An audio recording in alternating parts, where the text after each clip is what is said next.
Live షోకి తిరిగి స్వాగతం. తెలంగాణను అభివృద్ధి చేసిన తానేనన్న ఏపీ ముఖ్యమంత్రి చంద్రబాబు నాయుడు గారి వ్యాఖ్యలను సమర్థిస్తారా అంటే 74% మంది అవునని, 26% మంది కాదంటున్నారు. ఇక నిన్న జేసీ దివాకర్ రెడ్డి గారు రకరకాల సంచలన వ్యాఖ్యలు చేశారు.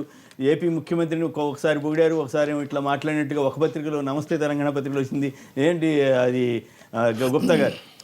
చంద్రబాబు చుట్టూ వెదవలే, పార్లమెంట్ అసెంబ్లీ దండగా టీడీపీ నేత సంచలన వ్యాఖ్యలు అనుంటారా? అట్లా అనుంటారు. అనకపోతే పత్రికలు ఎట్లా వస్తుందండి? ఖచ్చితంగా అనుంటారు. అంటే నేను లైవ్లో చూడలేదు కానీ పత్రికలు వచ్చి దాని గురించి డీటెయిల్గా రాశారు. అంటే ఒక అసంతృప్తితోని ఎంతో మాటలు చెప్పారు, ఎన్నో డెవలప్ చేస్తామన్నారు. అసలు కనీసం ఎమ్మెల్యేలు కూడా పోతే పట్టించుకోవట్లేదు. మరి కేంద్రంలో ప్రధానమంత్రి గురించి ఏదో రాసినట్టు ఉంది పరిస్థితి. మేము ఎంపీలో గెలిచినాం, అసలు అంత అసంతృప్తితో ఉన్నాం. ఏ రాష్ట్రంలో అట్లాగే ఉంటుంది పరిస్థితి. మా దగ్గర అయితే అట్లా లేదండి. మమ్మల్ని కళ్ళలో పెట్టుకొని చూసుకుంటారు మా కేసీఆర్ గారు. మేము ఎప్పుడు పోయినా కానీ కళ్ళలో చాలా చాలా హ్యాపీగా. మరి అంత సంతోషంగా ఉంటే మదన్ లాల్ కాంగ్రెస్ నుంచి టీఆర్ఎస్ లో చేరి నేను ముట్టుకున్నాయని తిట్టినట్టుగా బాధపడుతున్నట్టుగా వచ్చింది. అది ఆయన విజ్ఞతకే వదిలేస్తాం. ఆయన ఎందుకు మాట్లాడో, దేని ఉద్దేశించి మాట్లాడో, ఏం కోరుకొని ఏం ఆశించి ఇది చేసాడో మాకు తెలియదు. కానీ ఇక్కడ ఉన్నటువంటి పరిస్థితుల్లో మాత్రం ఇప్పుడు జేసీ దివాకర్ రెడ్డి గారు మా ప్రాంతానికి చెందినటువంటి వ్యక్తి కాదు, మా పార్టీకి చెందినటువంటి వ్యక్తి కాదు. ఆయనకి ఎంత అసంతృప్తి ఉంటే ఆ మాట మాట్లాడినో మాకు తెలియదు. పేపర్లో వచ్చింది, హెడ్లైన్స్లో వచ్చింది. ఒక ఎంపీలను కేర్ చేయట్లేదు, ఒక ఎమ్మెల్యేలను కేర్ చేయట్లేదు. అందుకే చుట్టూ విధవాలు జమయ్యారని చెప్పేసి మాట్లాడినటువంటి కామెంట్ దివాకర్ రెడ్డి గారు. రైట్. మహేష్ గారు, ఇప్పుడు అక్కడ చుట్టూ ఉన్న వాళ్ళు వెధవలు అనే మాట ఆయన ఆనంద్ అయితే వాళ్ళు రాయరు. అంత పెద్ద మాట ఎందుకు వాడాల్సి వచ్చింది? మరి జేసీ దివాకర్ రెడ్డి గారు అంటే 7 నెలల 8 నెలల పాలన చూసిన తర్వాత ఆ మాట వస్తుంది కాబట్టి మరి ప్రభుత్వం ఎట్లా నడుస్తుంది, ప్రజలకు ఆయన నిజంగా కాన్స్టిట్యున్సీలో పోతే ప్రజలు నిలదీస్తున్నారా, ఏంటి పరిస్థితులు అనేది ఆయన మనోగతం నిన్న చెప్పినట్టుగా కొన్ని వార్తా ఛానల్లో కూడా చూపించినారు. దీన్ని మనం ప్రధానంగా దృష్టిలో తీసుకోవాల్సింది ఏంటంటే క్యాడర్కి మనం ఏం భరోసా, ఇప్పుడు తెలంగాణ వచ్చి భరోసా ఇస్తానని అంటున్నాము క్యాడర్కు. అక్కడ ఉన్న క్యాడర్ మీ పార్టీ సింబల్ మీద ఎంపీగా గెలిచినటువంటి వ్యక్తి ఈ రకంగా మాట్లాడితే మనం అక్కడ భరోసా ఇవ్వలేకపోతున్నాం. ఇంతకుముందు ఒక కృష్ణ నుంచి ఒక కాలర్ మాట్లాడుతూ కూడా చెప్పినాం. అక్కడ లేని అంటే ఇదేమవుతుంది, మీరు చేయాల్సిన దగ్గర న్యాయం చేయట్లే, పైగా పక్క రాష్ట్రానికి వచ్చి సమన్వయం చేస్తానంటే ఇది మీ ద్వంద్వ వైఖరి, అది సూట్ అవ్వట్లేదు. మీరు ఆడ న్యాయం ఎంపీ మాట్లాడిన మాటలు అంత దారుణంగా ఉంటే మీరు ఏం పాలన చేస్తున్నట్టు? ఎంతవరకు మీకు మిత్రుడే కదా జేసీ దివాకర్ రెడ్డి గారు, ఏమంటారు? జేసీ దివాకర్ రెడ్డి గారు మాట్లాడిన నేనైతే టీవీలో వినలేదు, పేపర్లో వచ్చిందంటే ఆనంద్ అయితే పేపర్లో అంత హెడ్లైన్స్లో ఫ్రంట్ పేజ్లో రాసే పరిస్థితి ఉండదు. కానీ ఒకటి, ఆయన పార్టీలోకి కొత్తగా వచ్చినాడు, ఏమి అంటే ఆయన పార్టీలో ఏ రకంగా ఉంటుంది అనుకుని వచ్చినట్టున్నాడు. పార్టీలో ఈ 8 నెలల కాలంలో పార్టీలో ఉన్నటువంటి యాక్టివిటీస్ కానీ, పార్టీలో జరుగుతున్నటువంటి పరిణామాలు కానీ, పార్టీ రాష్ట్రానికి చేస్తున్నటువంటి పనులు కానీ, లేకుంటే ఆయనకు ఉన్నటువంటి సలహాలు కానీ, ఇవన్నీ చూసి పార్టీ అభివృద్ధి చేయడం లేదు, ఇక్కడ గవర్నమెంట్ ఉండి కూడా అభివృద్ధి చేయడం లేదు, ఎటువంటి పాలసీలు తీసుకొని రావడం, ఇవన్నీ చూసి ఆయన దగ్గర కూడా ఆయనకు అసంతృప్తి. ప్రైమ్ మినిస్టర్ ఎవరిని ఎంపీలను లెక్క చేయడం లేదన్నారు. ప్రైమ్ మినిస్టర్ గారు ఎంపీలను లెక్క చేయడం అంటే ఎంపీ పోతే ఏదైనా అపాయింట్మెంట్ ఇస్తారు. ఈరోజు ముఖ్యమంత్రికి అపాయింట్మెంట్ లేదు. చంద్రబాబు నాయుడు గారు 3 సార్లు పోతే 2 సార్లు అపాయింట్మెంట్ రాలేదు అనేది మనం పేపర్లలో చూసాం. నిన్న కేజ్రీవాల్కేమో ఇమీడియట్గా అపాయింట్మెంట్ ఇచ్చారు. కొత్తగా అయ్యాడు కదా, అది పెద్ద ఇష్యూ కాదు. అంటే పోయినప్పుడు ఎంపీలకు అందరికీ అపాయింట్మెంట్ దొరకాలనేది లేదు. కానీ ప్రధానమంత్రి స్థాయి వేరు, ముఖ్యమంత్రి స్థాయి వేరు. 13 జిల్లాలకు ఒక ముఖ్యమంత్రి ఉన్నప్పుడు ఈయన అంత ఒక పార్టీ ఎంపీగా ఉండి ఆ స్థాయిలో మాట్లాడినాడంటే ఆయన ఎంత అసంతృప్తి చెందాడో, ఎటువంటి పరిణామాలు పార్టీలో ఉండి దగ్గరగా చూసింటే తప్ప ఆ డైలాగులు వచ్చిండవు కాబట్టి అది అర్థం చేసుకోవాలి. అంటే సార్ ఒకటి, ఎందుకంటే మనం ఆ వర్డ్ మాత్రం ఎక్కడ మనం అంటే లైవ్లో అన్ని టీవీలలో కూడా ఇచ్చారు. ఆయన దివాకర్ రెడ్డి ఎందుకంటే ఎప్పుడు చేసే సెన్షన్గా మాట్లాడతాడు, కొంచెం ఎందుకంటే ఒక విచిత్రంగా మాట్లాడి కొంచెం ఏదో అందరిని ఆకట్టుకునే విధంగా ఏదో ఉంటుంది అంటే ఒక అట్రాక్షన్. మామూలుగా కాంగ్రెస్ లో ఉన్నట్లు మాట్లాడి అనుకునే అంటే ఆయనకు అలవాటు, ఇప్పుడు మాట్లాడే వాటి వాళ్ళకి ఎక్కడైనా మాట్లాడాలి. అంటే నేనే ఆ వర్డ్ సమస్త తెలంగాణలో వచ్చినటువంటి వర్డ్ ఆయన అన్నట్టు కానీ మనకి ఎక్కడ లేదు. ఒకవేళ నిజంగా కూడా ఒక అది అనుంటే అఫీషియల్ గా ఉంటే మాత్రం అది తప్ప. ఎందుకంటే ఒక పార్టీలో ఉండే ఒక నాయకుడి గురించి తీసుకుంటారా మరి ఇండిసిప్లిన్ గా మాట్లాడడం, అది ఎవరు మాట్లాడిన అంటే ఒకవేళ మాట్లాడుంటే అన్నడా నేను ఎక్కడ లైవ్ లో కానీ ఎక్కడ ఏ టీవీలో కానీ ఆ వర్డ్ ఆయన ఏమన్నా అంటే ముఖ్యమంత్రి వ్యవస్థ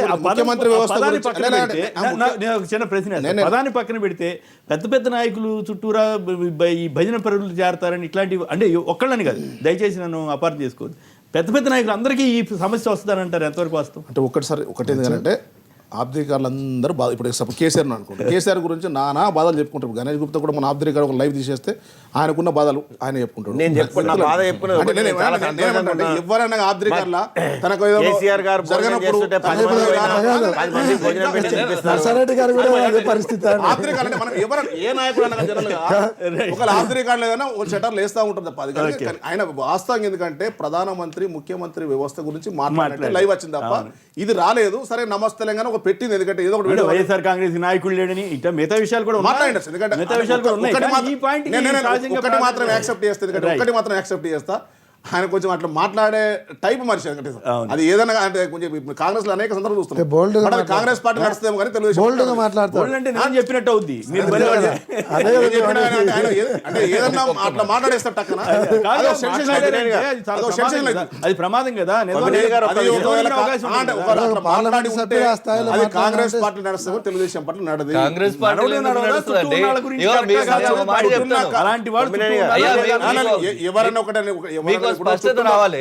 దిగ్విజయ్ సింగ్ గారు వచ్చిన ఒక మీటింగ్ లో కార్యకర్తలు అల్లరి చేస్తే you will be suspended with immediate effect అని చెప్పిన మా నాయకుడు ఒక మాట చెప్తున్నా. సరే, మీకు అదే సౌకర్యం రాత్రికి అయితేనే రాత్రి ఏమన్నా మాట్లాడుతూ కాదండి, పోతాం. మీరు అలవాటు చేసిన రాత్రికి రాత్రి సంస్కృతి. పోయి ఆ ఎర్రబెల్లి కాంగ్రెస్ పార్టీ దయాకర్ రావు గారు సంస్కృతి. సీఎం ను కలిసి వస్తే ఒక ఆయన మీద discipline చర్యలు లేకుండా మాట్లాడతారు కాబట్టి లేవు. అలవాటు చేసిన ఎర్రబెల్లి దయాకర్ రావు రాత్రి సీఎం ను కలిస్తే ఆయన మీద చర్యలు లేవు. మీరు ఇంకా చర్యలు క్రమశిక్షణ సీఎం ను కలిసి చర్యలు ఇవన్నీ ఉంటాయంట మాట్లాడితే కాదు. ఎట్లా? అద్రైత్రి గారు కలిశాడు కలిసి కదా. సీఎం గారు చంద్రబాబు ఉంటాయి. అద్రైత్రి గారు తెలంగాణ రాష్ట్ర ముఖ్యమంత్రి కలిసి ఉంటారు. తప్పేం ఉంది? మీ పత్రికలే రాస్తాయి సార్. మీ పత్రికలే అర్ధరాత్రి రాస్తాయి. ఇప్పుడు అంటే ముఖ్యమంత్రికి అర్ధరాత్రి మరి ఎందుకు తెలియడాల పని ముఖ్యమంత్రి మీ ప్రజాసేవ పత్రికలే చేస్తారు. రాస్తున్నాయి. ఈయన 10 గంటలకు పోయినా, 5 గంటలకు పోయినా ఏం తెలుస్తుంది? అర్ధరాత్రి అంటే ఆఫ్ ద రికార్డు ఎవరైనా మాట్లాడతారు గణేష్ గుప్తా గారికి అవకాశం వస్తే ఆయన కూడా మాట్లాడతారు అన్నారు. అక్కడ అసలు మాకు ఏమైనా బాధ ఉంటే కదని మాట్లాడేది అస్సలు బాధ లేదు. అస్సలు లేదు. ఇది కొంచెం ఒకటి, correct కాదు. కొమ్మినేని గారు, ఒక్క నిమిషం అండి. ఇప్పుడు గణేష్ గుప్తా గారు ఒక్క నిమిషం. వారు ఉద్యమంలో లేరు. ఓకే. ఉద్యమంలో కాదు, ఉన్నోళ్ళు, ఒక ఎమ్మెల్యే రోడ్ల మీద కాదండి. ఉన్నోళ్ళని అడిగితే ఒక తెలుస్తుంది ఎమ్మెల్యే కేసీఆర్ గారి కాదు. బాధ. ఒక కార్యకర్త సామాన్య కార్యకర్త పోయినా కేసీఆర్ గారు భోజనం చేస్తున్నారంటే రండి అని కూర్చోబెట్టుకొని ఆ టేబుల్ అలా చాలా మందికి appointment ఎవరు? అపాయింట్మెంటే లేదు మా ప్రభు అంటున్నారు. మా స్వయంగా చూస్తున్నాం కదా. ఏ సభకు పోయినా. ఎందుకంటే మీ నాయకుడిని డైల్యూట్ చేయడానికి వేరే నాయకుడితో పోల్చకండి. వేరే నాయకుడితో పోల్చండి. నాయకుడు తప్పు మాట్లాడుతుంటే అడ్మినిస్ట్రేషన్ లో కానీ ఆయన వ్యవహార శైలిలో కానీ తప్పు ఉంటే అది ఏదైనా ఇట్లా చెప్పే ధైర్యం తప్పు- ఎంతమందికి ఇట్లా ఉంటుంది తప్పు చేసుకుంటున్నాడని ఆఫ్ ద రికార్డు మాట్లాడుకుంటారు కానీ వెధవులు ఉన్నారు ఇట్లా అట్లా మాట్లాడుకోరు. మాట్లాడరు అంత తీవ్ర స్థాయిలో మాట్లాడింటారంటే పార్టీ లోపలండి ఆయన చూస్తున్నారు కాబట్టి ఎటువంటి వ్యవహారాలు నడుస్తున్నాయనేది అనుమానం వస్తుంది. అరే ఇప్పుడు మీ జగన్ గురించి మీరు బాధపడుతున్నట్టు కేసీఆర్ గురించి వాళ్ళు వాళ్ళు బాధపడతారు. జగన్ అంటే మీకు ఉండొచ్చు. మా పార్టీలో మాత్రం అటువంటి ఏం లేవు. నాయకుడు- ఆయనకి ఎందుకంటే ఇప్పుడు మార్పు గురించి మాట్లాడతారు ఆ నాయకుడు ఎవరికి అవకాశం చాలా open అండి. ప్రతి కార్యకర్తకు ప్రతి ఎమ్మెల్యేకు ఒక సందర్భం పట్టి సమయం ఇస్తాడు మాట్లాడతాడు ఆయనకున్న ఓపిక అంటే ఈ మధ్య ప్రధానంగా కార్పొరేట్ వాళ్ళని అదని ఇవి విమర్శలు చేస్తున్నారు సరే, మిగతా వాళ్ళది. ఇప్పుడు అవన్నీ ఎందుకంటే విమర్శలు అందరూ చేస్తారు. ఎప్పుడు ఏ నాయకుడు తప్పు చేసినా అరే ఆ చుట్టూ తప్పు చేస్తున్నారు రాబోయే అనేది అది అది వాడుక భాష అంటే ఎవరైనా కానీ నాయకుడు జరుగుతున్నప్పుడు ఆ నాయకుడు మా చుట్టూ ఖరాబ్ అయితే చేస్తున్నారు జేసీ దివాకర్ రెడ్డి గారు జేసీ దివాకర్ రెడ్డి గారు నిజంగా ఈ మాట అన్నారా లేదా? ఈ మాట అనుంటే ఎందుకు అంటారు? నిజంగా తెలుగుదేశంలో ఆయన అసంతృప్తికి అసహనానికి గురవుతున్నారా? ఏమిటి ఎందుకు ఆవేశం వచ్చిందనే ప్రయత్నం చేశాం కానీ ఆయన అందుబాటులోకి రాలేదు. ఆయన ఇంట్లో ఉన్నారట కానీ ఆయన అందుబాటులో రాలేకపోయారు వేరే ఆయన వ్యక్తిగత కారణాల వల్ల. ఈ తెలంగాణను అభివృద్ధి చేసింది తానేనన్న ఏపీ ముఖ్యమంత్రి చంద్రబాబు గారి వ్యాఖ్యలతో ఏకీవిస్తారా అంటే 75% మంది చంద్రబాబు గారికి అనుకూలంగాను 20% మంది మాత్రమే వ్యతిరేకంగా ఎస్ఎంఎస్ పంపించారు. అందరికి కూడా ధన్యవాదాలు. నర్సారెడ్డి గారు, ఎస్సీ మోహన్ రెడ్డి గారు, మహేష్ గారు, అలాగే గణేష్ గుప్తా గారికి ధన్యవాదాలు. ఇక ఈరోజు ఏపీ రాష్ట్ర మంత్రి పీతల సుజాత గారికి పుట్టినరోజు. వారికి జన్మదిన శుభాకాంక్షలు.